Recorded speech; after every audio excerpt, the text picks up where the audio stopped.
In the previous episodes, we finished the story of Genghis Khan's life. If you haven't seen the videos about Genghis Khan, feel free to click the link and enjoy them. Next, we are going to tell the story of Jochi. Exciting content is about to unfold, so stay tuned.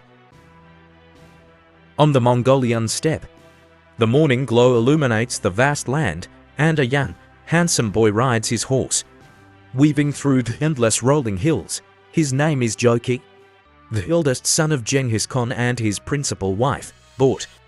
Possessing the unique determination and bravery of the Mongols, Jochi was exceptionally intelligent from a young age. Skilled at horse riding and archery, he followed his heroic father, Genghis Khan, in campaigns and achieved numerous military merits. After Genghis Khan established the powerful Mongol Empire, he divided the Mongolian people among his sons.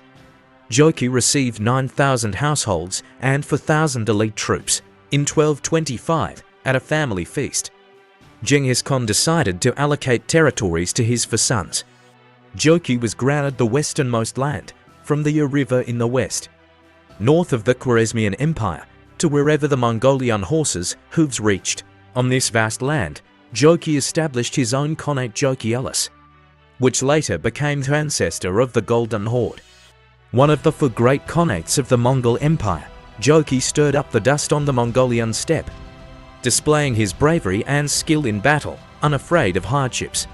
He was Genghis Khan's most trusted eldest son. However, throughout his glorious life, there was always a shadow hanging over him, the mystery of his lineage. When Jochi was a child, his mother Batu was kidnapped by the Merkit tribe. By the time she was rescued, she was already pregnant and later gave birth to Jochi. The name Jochi means guest, which led some people to suspect that he was the child of a Merkit tribesman. This mystery even caused a rift between Jochi and his younger brother Chagatai. However, the official history in the secret history of the Mongols states that Batu was already pregnant before being kidnapped, and the time she spent with the Merkit tribe did not exceed 9 months. Therefore, Jochi was undoubtedly Genghis Khan's biological son. Genghis Khan's trust and love for Jochi never wavered, as he knew Jochi was his flesh and blood. In the wars of the Mongol Empire's expansion, Jochi achieved numerous accomplishments, fully demonstrating his courage and wisdom as Genghis Khan's son. His success was a testament to Genghis Khan's great paternal love.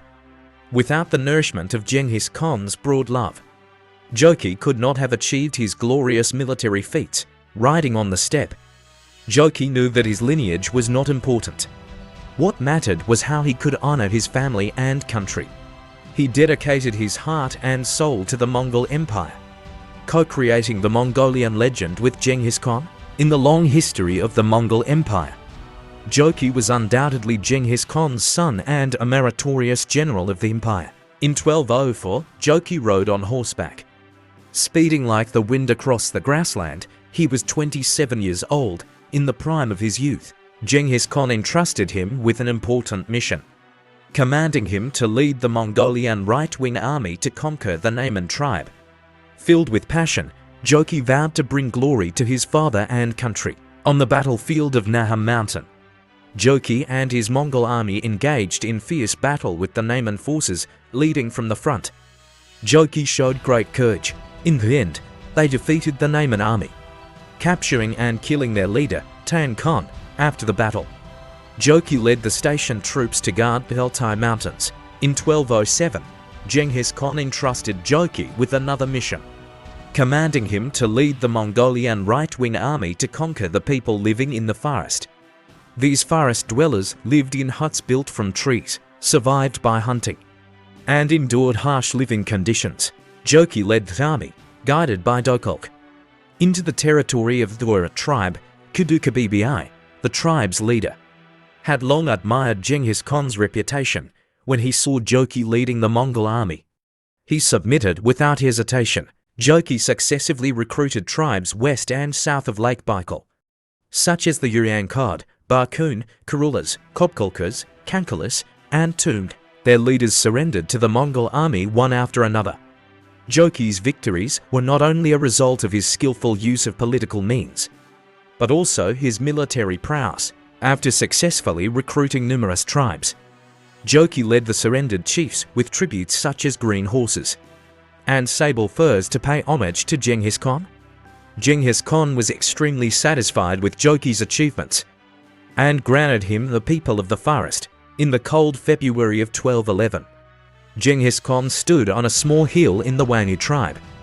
Gazing at the distant land of the Jin Dynasty, he ordered the entire army to set out. Intending to end the rule of the Jin Dynasty, the Mongol warriors' eyes shone with the passion for battle, ready to show the Jin Dynasty their unparalleled strength. As the battle began, the Mongolian general Jib led the vanguard. Swiftly capturing Washa Fortress and Wuyu Camp, the Jin Dynasty's defenders were caught off guard, and the main force at Huhi Fortress was annihilated by the Mongol army. The commander of Juon Pass fled for his life, and Jib took the opportunity to enter the Jin Dynasty's hinterland, bringing the flames of war to the Jin capital, Zhongdu. Meanwhile, Genghis Khan's three sons, Jochi, Chagatai, and Gagedai, led their armies southward, conquering Jingzhou, Fengzhou, and other places, posing a threat to the Jin Dynasty's western capital from the west and southwest. The Mongol army was unstoppable, and the Jin Dynasty plunged into an unprecedented crisis. In the autumn of 1213, Genghis Khan led his army southward once again, breaking through the Jin Dynasty's defensive lines and advancing towards their heartland. The Jin army was defeated, and Zhuang Pass was captured by the Mongol army for the second time. The Mongol army then achieved victories in Zhou and Yi prefectures, pushing the Jin Dynasty to the brink of collapse. The Mongol army divided into three routes, each clearing the regions north of the Yellow River. The three routes converged south of the western capital, then moved eastward to join the main force near the Jin Dynasty's central capital. In 1215, the central capital fell, and Genghis Khan returned to the Mongolian plateau from Huangzhou in 1216, temporarily leaving the battlefield behind. On the vast grassland, strong winds whipped up clouds in the sky. Genghis Khan, riding his warhorse, stood atop a hill, gazing into the distance. He was filled with worry, knowing that turmoil had arisen within his empire. At this time, a messenger arrived, bringing news of the resurgence of the Naiman and Merkit remnants, unwilling to accept their demise. These two remaining factions sought to regain power with external assistance. Genghis Khan furrowed his brow and felt a pang of pain in his heart. After hearing this news, Genghis Khan knew he could no longer continue his offensive against the Jin Dynasty. He had to temporarily set aside the conflict with the Jin and focus on internal issues. So, Genghis Khan decided to return north immediately to consolidate his rear. He understood that only by stabilizing the internal situation could he continue expanding externally. On his way back to the empire, Genghis Khan was deep in thought, contemplating how to deal with the current situation. The generals around him sensed his concerns and expressed their willingness to follow his orders, suppress the rebellious forces, and restore order. After careful consideration, Genghis Khan decided to deploy his elite forces to launch a comprehensive strike. Against these rebellious forces, he believed that as long as they could deliver a fatal blow, the rebels would vanish forever from the pages of history. In the spring of 1217, Genghis Khan sat on his high throne on the Mongolian plateau, contemplating the current situation. He knew that he had to act quickly to pacify the wavering tribes. First, Genghis Khan dispatched the general Barokal to the Tumad tribe. Attempting to quell the rebellion, however, Barokal was unfortunately ambushed and killed in battle. Upon hearing this news, Genghis Khan was deeply saddened but also realized the seriousness of the situation. Without hesitation, he sent the generals Burhan and Dorb to lead the army against the Tumad tribe. After a fierce battle, the Mongol army successfully defeated the rebels, avenging Barokal's death. At the same time, Genghis Khan sent envoys to the Kikijis tribe, requesting their support unexpectedly. The Kikijis tribe not only refused to provide support, but also joined the rebellion, increasing the pressure on Genghis Khan. However, Genghis Khan was not one to back down. In this critical moment, he decided to send his eldest son, Jochi, to personally lead the army against the rebels. Jochi was a brave and skilled commander who led the army to subdue and persuade the Kikijis rebels and other tribes such as the Uis, Hanas, and Teliangat to surrender. After a series of battles, Jochi successfully consolidated the rear in the smoke of war. The strength of the Mongol Empire grew, and Genghis Khan increasingly trusted his eldest son. Since the fall of the Western Liao, tensions between the Khwarezmian Empire and the Mongol Empire had escalated one day. In the palace of the Mongol Empire's capital, Genghis Khan gathered his kings and ministers to discuss how to deal with the provocations of the Khwarezmian Empire. Genghis Khan sat on his throne, his eyes blazing with anger. Clenching his fist, he said, "The foolish Shah Muhammad II of Khwarazm has broken his word and treacherously killed our Mongolian merchants and envoys. He even sent spies to infiltrate our country and attempted to gather information about our military. He dares to occupy our territory, Transoxiana, and challenge the dignity of our Mongol Empire." The ministers were all outraged and expressed their willingness to fight the Khwarezmian Empire to avenge the insult. Seeing the strong will to fight among his people, Genghis Khan's anger subsided slightly, and he announced to everyone, "I have decided to launch a Western campaign against the Khwarezmian Empire and completely eliminate this evil enemy." In 1218, Genghis Khan finally made up his mind to personally lead the army against the Khwarezmian Empire, to make them pay the price they deserved before setting out.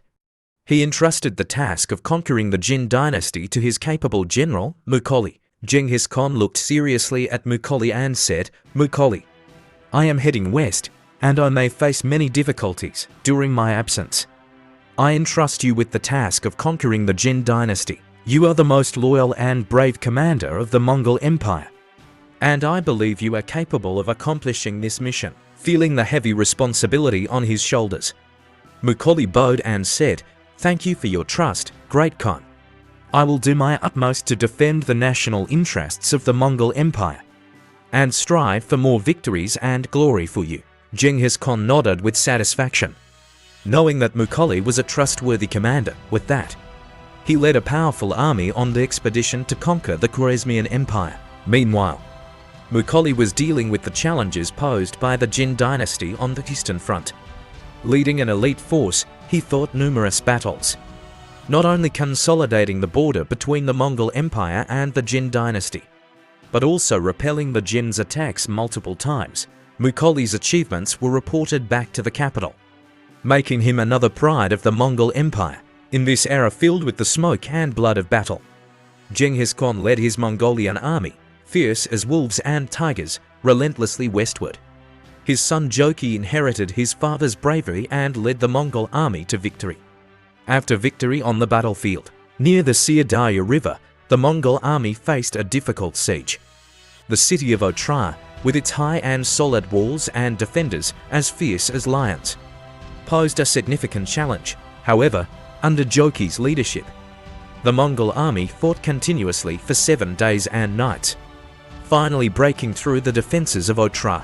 Jochi's army was unstoppable on the battlefield, continuously capturing enemy cities. His troops were like tigers descending from the mountains, breaking through enemy defenses with ease. Soon, they conquered cities such as Uzkent, Bolk, and Nishapa, and then approached Merv. In this military campaign, Jochi demonstrated his bravery and wisdom, forcing the enemy to retreat in disarray, unable to resist his fierce attacks. At the same time, Genghis Khan deployed his troops at the city of Nishapa and ordered his generals Jeeb and Subyatayi to pursue the fleeing Shah Muhammad. Genghis Khan's army was swift like a pack of wolves, leaving Shah Muhammad no chance to catch his breath. Finally, in late spring of 1220, Genghis Khan's Mongol army captured the city of Nishapa. At Merv, Jochi began a recruitment campaign. However, the enemy commander who was originally stationed there had already fled, leaving the city in chaos. Jochi seized the opportunity and led his army to quickly occupy Merv in April 1220. Surprisingly, not a single Mongolian soldier was injured or killed in this siege. In the following battles, Jochi led his army to capture cities such as Herat, showcasing his invincible fighting prowess. Each city crumbled like paper under Jochi's assault. Jochi was truly an unstoppable force. His courage legendary. On the battlefield of the city of Jalal ad-Din, smoke filled the air, horses neighed, and weapons clashed. Jochi, Chagatai, and Gagedai, the three sons of Genghis Khan, wielded their weapons and commanded the Mongol army, charging forward with bravery. Meanwhile, the defenders of the city were determined to fight to the death, desperately resisting the Mongol onslaught. In the midst of the fierce battle, a Mongol commander cleverly lured the enemy into the outskirts of the city, into a forested area called Bagata, where an ambush was set. The defending army found themselves trapped, their soldiers screaming as they fell, their spears stained with blood. The Mongol army pursued the fleeing defenders, but due to limited troops and the approaching darkness, they had to temporarily withdraw outside the city. However, this ambush had already inflicted a heavy toll on the defending army, with thousands dead or wounded. The next day, Jochi, Chagatai, and Gagedai led their army to the city of Jalal ad-Din. They surveyed the city and soon decided to set up camp. During the battles with the defending army, the Mongol army's command became chaotic and morale fell due to disagreements between Jochi and Chagatai. At this time, Genghis Khan learned of his son's predicament and decided to put Gagedai in charge of the army. To boost morale, Gagedai did not disappoint. He successfully mediated the conflict between Jochi and Chagatai and reorganized the army. Restoring discipline, under his encouragement, the morale of the Mongol army was greatly lifted, and they re-engaged in the siege. At this point, the city's defenders and civilians still refused to surrender, leading to fierce battles between both sides. In the fall of 1221, the battle for Jalal ad-Din raged on, with the Mongol army fiercely attacking the fortified city under Gagedai's command. The enemy defenders struggled to resist on the city walls, but they gradually felt overwhelmed in the face of the Mongol army's powerful attacks and superior tactics. After 7 days and nights of intense fighting, Jalal ad-Din finally fell. The Mongol army engaged in brutal street fighting with the defending forces, leaving corpses strewn across the battlefield and rivers of blood. In the end, the defending army was completely annihilated, and the city was captured. After the battle, Gagedai brought the artisans to the east, where they established a new homeland and became the earliest Huta and Sogdian people. The strong and able-bodied captives were incorporated into the auxiliary army, becoming part of the Mongol army's western campaign. After this battle, Jochi chose to go to his own territory, unable to join Chagatai and Gagedai in their journey to meet Genghis Khan. This greatly displeased Genghis Khan. He had originally ordered Jochi to lead the army in conquering some areas in the north, but Jochi did not carry out this mission. He had repeatedly apologized to Genghis Khan for being ill, but he could never satisfy his father's expectations. In the autumn of 1225, golden leaves scattered around Jochi's residence in Chichakut. Jochi lay in bed, coughing, feeling his life slowly slipping away. He looked back on his glorious past with satisfaction, but was filled with concern for the future of the Mongol Empire. As Jochi took his last breath, his second son Batu tightly held his father's hand, his eyes firmly fixed on him. In Jochi's will, he entrusted Batu to continue his father's unfinished mission, leading the Mongol army to faraway lands to conquer more territories. After Jochi's spirit ascended to heaven, Batu carried his father's expectations and led the Mongol army on another western campaign. The lands they passed through all fell under Mongol rule, sweeping through the Kipchak, Russia, Poland, and Hungary. The territory of the Mongol Empire expanded even more. Finally, the news of Jochi's death reached Genghis Khan, who was deeply grieved by the loss of his beloved son. However, the Mongol Empire's path of conquest did not stop there. Jochi was known for his bravery, excellent fighting skills, and resolute ruling will throughout his life. He played a significant role in the expansion of the Mongol Empire. As Genghis Khan's eldest son, Jochi carried his father's expectations and achieved remarkable success in conquering northern nations and establishing the Golden Horde. Although he did not complete the northern conquest, During his lifetime, his descendants continued to play important roles in history, promoting the prosperity and strength of the Golden Horde. Jochi was a respected warrior and ruler. His life witnessed the rise of the Mongol Empire, laying a solid foundation for future Mongol Khanates. Although he did not achieve the ultimate goal of northern conquest during his lifetime, his bravery and wisdom are still remembered by future generations. In the next video, we will share the story of Genghis Khan's second son Chagatai. Please stay tuned for the next episode's content. If you like this story, please help me by subscribing and sharing. Thank you.